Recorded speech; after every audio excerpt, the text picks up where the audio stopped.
झारखंड में फिर से एक बार बहुत बड़ी वैकेंसी आई है और इस वैकेंसी जो भी आई है उसको आप लोग बोल सकते हैं कि JSS यानी झारखंड कर्मचारी चयन आयोग के माध्यम से बहुत ही बड़ी वैकेंसी आई है। हम इसके बारे में आपको बताना चाहते हैं कि हम इसमें जानेंगे कि कितनी सीट है और इसमें सिलेबस क्या है और जो भी एग्ज़ाम होगा कितने चरण में होगा, माइनस मार्क के हैं कि नहीं है, केवल झारखंड के लोग ही इस फॉर्म को भर सकते हैं कि ऑल ओवर इंडिया के लोग भर सकते हैं। तमाम चीज़ों के बारे में डिटेल डिस्कशन करने वाले हैं। तो आइए वीडियो को शुरू करते हैं। और एक चीज़ और बताना चाहते हैं कि यदि अभी तक आप वीडियो को मतलब देख रहे हैं और चैनल को सब्सक्राइब नहीं करें तो सब्सक्राइब जरूर कर लीजिएगा, क्योंकि तमाम चीज़ें इसमें पता चलने वाली। ध्यान से सुनिएगा।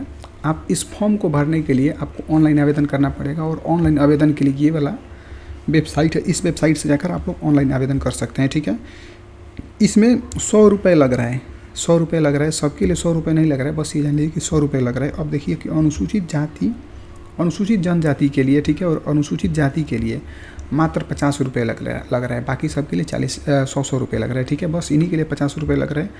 और एक चीज़ और देखिए कि सबसे खास बात यहाँ पर है कि बिना परीक्षा शुल्क जमा किए हुए यदि आप आवेदन करते हैं तो आपका आवेदन जो है स्वीकार नहीं होंगे, वे रद्द कर दिए जाएंगे। ठीक है, ध्यान से देखिए कि एक एक चीज़ को हम स्टेप बाय स्टेप बताने वाले हैं। अब आते हैं हम लोग रिक्ति के बारे में, यानी कि किस सब्जेक्ट में मतलब कहाँ कितनी रिक्ति है। ठीक है, तो देखिएगा माध्यमिक आचार्य राजनीतिक शास्त्र की यदि बात करेंगे, ठीक है, तो आरक्षित के लिए 89 है, महिला के लिए 4 है। ठीक है, और इस तरह से देख सकते हैं मतलब ये बहुत सारा चीज़ दिया है। ठीक है, अनुसूचित जनजाति के लिए कितना है, 12 है। अनुसूचित जनजाति के लिए कितना है भाई, 57 है। महिला के लिए 3 है। ठीक है, टोटल मिलाकर बात करेंगे कि राजनीतिक शास्त्र में यदि आप मतलब इसमें यदि बात करेंगे टीचर के लिए तो इसमें 221 सीट है। ध्यान से सुनिएगा। और दृष्टिबाधित जो है उनके लिए 3 सीट है। इस तरह से आपको दिया है, आप लोग डिटेल में डिस्कशन देख लीजिएगा, क्योंकि इसके बारे में हम सीटें बताते रहेंगे तो बहुत ही वीडियो लंबा हो जाएगा। ठीक है, तो आप स्क्रीनशॉट ले लीजिएगा, फिर आगे देखिए इसका भी आप स्क्रीनशॉट लेकर देख लीजिए। ठीक है, तो हम इसके बारे में डिटेल में डिस्कशन करेंगे नीचे, पर आप लोग इसके बारे में देखते चलिए। ठीक है, ये भी देख लीजिए। ठीक है, देखिए कितना इंग्लिश में कितना है, ठीक है, कंप्यूटर साइंस में कितना है, उर्दू में कितना, ये भी आप चाहेंगे तो देख सकते हैं यहाँ से। ठीक है, उसी तरीके से यहाँ पर आचार्य संथाली के लिए कितना है। ठीक है, ध्यान से देखिएगा एकदम स्टेप बाय स्टेप। ठीक है, नागपुरी के लिए कितना है भाई, हर एक चीज़ के लिए देखिए तो चलिए। ठीक है, ये भी देखिए आप। अब देखिए यहाँ से जो भी चीज़ हम आपको बताने के लिए बता दिए, स्क्रीनशॉट ले लिए होंगे, उसको अच्छे से पढ़ लीजिएगा, नहीं तो वीडियो लंबा हो जाएगा। बार बार कर रहे हैं। अब आइए स्टेप बाय स्टेप एक एक चीज़ को समझते हैं। अब देखिए कि अनुसूचित जनजाति के लिए, ठीक है, विज्ञप्ति में से केवल 2% मतलब उन लोगों का हिस्सा है, जितना भी सीट है ना उसमें का उनको 2% उनको मिल चुका है, यानी कि अलग से रखा गया है। इस चीज़ को आप लोग याद रखेंगे। और एक चीज़ और बात करेंगे तो देखिए इसमें क्वालिफिकेशन क्या क्या चाहिए। ठीक है, तो क्वालिफिकेशन बहुत ही नॉर्मल है। ठीक है, देखिएगा जो भी यहाँ पर वैकेंसी है ये सबका यहाँ पर नाम लिखा हुआ है। क्लियर है बात। राजनीतिक शास्त्र, समाजशास्त्र, मनोवैज्ञानिक, मानव शास्त्र, दर्शन शास्त्र, गृह विज्ञान, मतलब बहुत सारा है। ठीक है, तो इसमें देखिए आपके पास होना क्या क्या चाहिए। तो सबसे पहले आपको पूर्व यानी कि प्राथमिक उच्च विद्यालय और माध्यमिक उच्च विद्यालय, जिसको आप इंटरमीडिएट या हाई स्कूल से भी शिक्षा अध्यापक और शारीरिक शिक्षा अध्यापक के रूप में नियुक्त होने वाले व्यक्तियों के लिए मतलब न्यूनतम से न्यूनतम आपके पास क्या होना चाहिए, आप समझिए। तो आपके पास कम से कम 9 से 12 तक का पढ़ाई होना चाहिए। ठीक है, इसके अलावे सभी विषय में कम से कम 50% होना चाहिए। ठीक है, नियुक्ति के विषय में यानी जिस विषय से आप इसको अप्लाई करना चाहते हैं उसमें कम से कम 50% तो होना ही चाहिए। इसके अलावा आपके पास ग्रेजुएशन होना चाहिए और बीएड भी होना चाहिए। इसी तरह मतलब देखिए सबके लिए यही एजुकेशन है, मतलब यही आप लोग बोल सकते हैं कि शैक्षणिक योग्यता की जो बात करेंगे, जो अभी हमने बताया ये वाला, यही सबके लिए लगभग है। ठीक है, और पे वेतन की बात करेंगे तो लेवल 6 मिलेगा आपको, जो भी पेमेंट मिलेगा 35,400 रुपये से 1,12,400 रुपये तक आपको मिलेगा। ठीक है, ध्यान से सुनिएगा। सबके लिए ये देखिए ना 9 से 12वीं तक होना चाहिए। ठीक है, कम से कम वही 50% 45% यही दिया है। शिक्षा में आपको बीएड होना चाहिए। ठीक है, तमाम चीज़ देखिए फिर से वही चीज़ है कि 9 से 12वीं 55%, यानी कि आप ये समझ लीजिए कि 45 प्लस आपका होना चाहिए कुल मिलाकर। और 55% रहेगा मतलब 50-60% रहेगा तो आप लोग आराम से भर सकते हैं। हर चीज़ में कम बेसी थोड़ा थोड़ा है। ठीक है, इसमें देख लीजिएगा यहाँ पर जो भी ये सब्जेक्ट है, जो भी मतलब सब्जेक्ट नहीं, ये जो भी पद है, ठीक है, इसके लिए आपको यहाँ पर 9 से 12वीं के लिए कम से कम 50% होना चाहिए और यहाँ पर स्नातक होना चाहिए और बीएड भी होना चाहिए। सेम चीज़ है। ठीक है, तो हम इसमें ज़्यादा टाइम नहीं लेंगे। ठीक है, अब आते हैं हम लोग थोड़ा सा और डिटेल में डिस्कशन करेंगे। तो ये चीज़ जान लीजिए कि यहाँ पर आपके साथ यानी कि विशेष शिक्षा आचार्य में यदि आप करना चाहते हैं तो पेमेंट तो वही मिलने वाला है और आपके पास ये वाला डिग्री होना चाहिए। समझ में आ रहा है ना। ध्यान से पढ़ लीजिएगा, वीडियो को रोक रोक के देखिएगा, क्योंकि ये 107 पेज का नोटिफिकेशन है, ठीक है। बाकी सब चीज़ समझ गई, ये सब तो वही चीज़ है। आते हैं और ही डिटेल बहुत सारा चीज़ है। अब देखिए यहाँ पर सबसे खास बात यहाँ से एक चीज़ है निकल कर कि आपका उम्र जो होना चाहिए कम से कम 21 बरस होना चाहिए। कम से कम कितना होना चाहिए? 21 बरस। और अधिकतम उम्र की बात करेंगे तो आरक्षित या आर्थिक रूप से जो कमज़ोर व्यक्ति हैं उनके लिए 40 बरस होना चाहिए। अत्यंत पिछड़ा वर्ग के लिए, ठीक है, उनके लिए 42 बरस होना चाहिए। और महिला के लिए 43 बरस होना चाहिए। किसके लिए? अनारक्षित के लिए।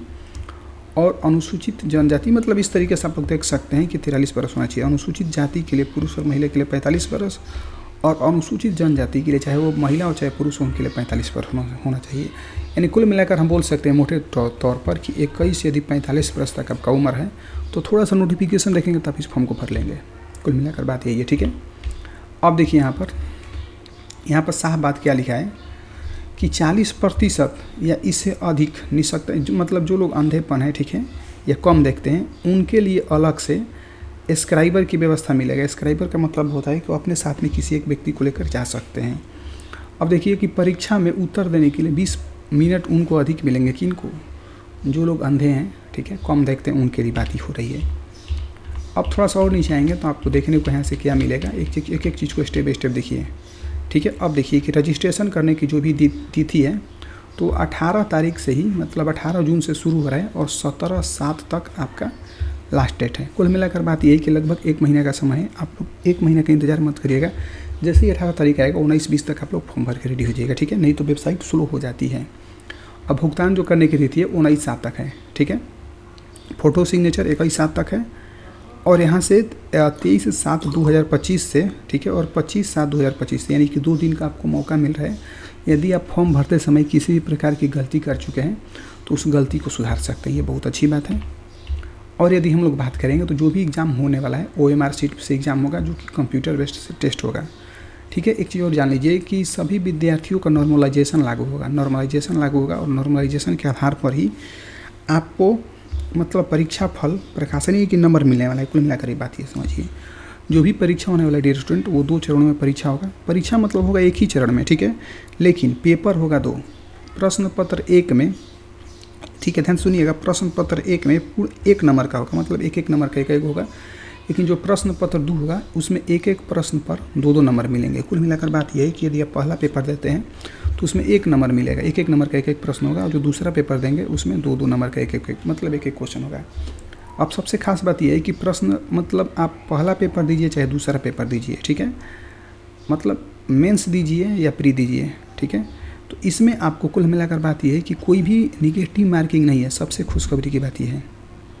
और परीक्षा में, मुख्य परीक्षा में 2 पात्र होंगे, ठीक है, 2 पालियों में परीक्षा ली जाएगी और प्रत्येक पाली के लिए 3-3 घंटा का मिलेगा समय। दूसरी पाली की बात हो रहा है, ठीक है, ध्यान से सुनेंगे। स्नातक स्तर के प्रश्न पूछे जाएंगे, चाहे पाली 1 हो चाहे 2 हो, दोनों में स्नातक यानी ग्रेजुएट लेवल के क्वेश्चन पूछे जाएंगे। अब थोड़ा सा देख लीजिए कि जो सामान्य ज्ञान के प्रश्न होंगे उसमें 100 अंक के प्रश्न होंगे।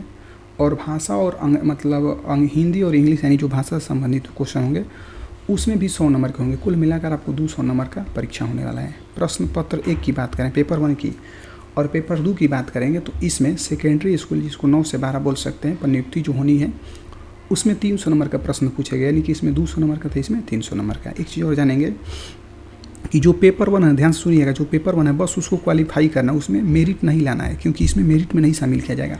कम से कम प्रश्न पत्र 1 को पास होने के लिए आपको पास 33% नंबर जरूर होना चाहिए। यदि आप इससे कम लाते हैं तो आप पेपर 2 में भाग नहीं ले सकते हैं, ठीक है, ये चीज़ इसी में बताया गया है। अब थोड़ा सा बात कर लेंगे कि ये सामान्य अध्ययन का ये सिलेबस है, देख लीजिएगा इसको, ठीक है, यहाँ से यहाँ तक ये पूरा सिलेबस, इसको भी आप देख लीजिएगा, ठीक है। अब देखिए ये भी सिलेबस है। हिंदी के लिए क्या सिलेबस है, झारखंड का भूगोल, भाई झारखंड का परीक्षा देंगे तो झारखंड के बारे में तो जानकारी होना ही चाहिए, ठीक है। और जिस विषय में माध्यमिक या +2, ठीक है, 9 से 12वीं तक नियुक्ति करना है, उसके लिए जो भी परीक्षा होगा, ठीक है, वो तो आपको बताया ही गया है, सबके बारे में डिटेल डिस्कशन कर ही दिया गया है। स्क्रीनशॉट आप लोग लेकर उसको देखते रहिएगा, ठीक है। और देखिए सबसे खास बात ये है यहाँ पर, ठीक है, कि परीक्षा में न्यूनतम कम अंक लाने पर आपको नहीं शामिल किया जाएगा, यानी कि आपको कम से कम कितना नंबर लाना है, ठीक है। देखिए न लिखा है कि न्यूनतम अर्हता से कम अंक लाने वाले मेधा सूची में शामिल नहीं किया जाएगा, ठीक है, बात समझ में आ रही है। आगे देखिए और भी सारा चीज़ है। ठीक है।